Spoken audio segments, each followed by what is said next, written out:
ها دا یو ورور سوال کړی دی چې د قرآن د تلاوت په پټه کول غوره دي که په جهر سره کول غوره دي؟ جواب دی دا دی دوه حالات دي موږ سره، په یو حال کې په پټه قرأت غوره دی او په بل حال کې په جهر سره قرأت د قرآن غوره دي چې ځان له سړی نه شي. د مانځه مسله نه ده ځان له. اولنی هغه دا دی یو سړی دی هغه یریږي که زه اواز اوچت کړم نو کیدای شي بل چاته تکلیف ورسي، لکه جومات کې ناست دی نور خلک منځونه کوي تلاوتونه کوي، دی وایي که زه اواز اوچت کړم دوی دا منځونه ګډوډ کېږي، د لپاره غوره څه دي چې پټ تلاوت وکړي.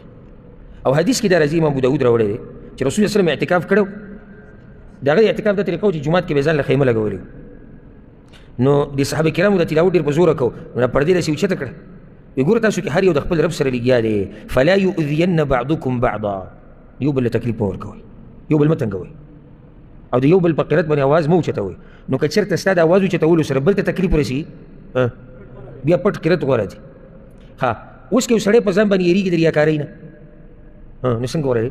پټ غوره دی. که سړی ته ځان معلوم دی یاره که زه اوس قرت په زوره شروع کړم نو زړه کې به بیا دا راځي چې وګوره هغه پلاني واورېدو هغه به اوس زما صفت کوي او هغه ته به زه ښه سړی ښکاره شم. که دا قسمه خبرې د زړه ته راځي نو بیا پټ قرت څه دی هغه غوره دی.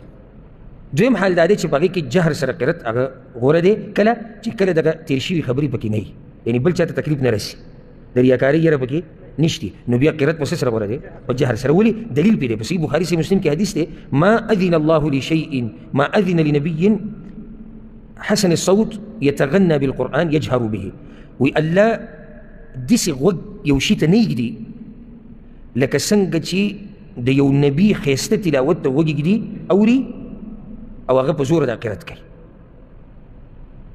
نو الله خو اوري هر څه، خو داسې نه لکه څنګه چې د یو نبي دی پیغمبر چې د الله کلام وي څومره ښایسته به وي، وایي کېدای چې یجهر به، یو یتغنى لکه په ښایسته اواز سره وي او بل په زور سره وي جهر سره وي. نو مسله دا شوه خلاصه چې که چېرته د ریاکارۍ یری یا خلک تنګېږي نو بیا په پټه قرت غوره دی، او که دغه نه نو بیا په جهر سره قرت څه دی غوره دی. او د زنانو مسله هم د نارینهو په شان ده، الا چې کله زنانه په داسې ځای کې چې هلته پردي سړي نو بیا به اواز به نه اوچتوي. والله اعلم.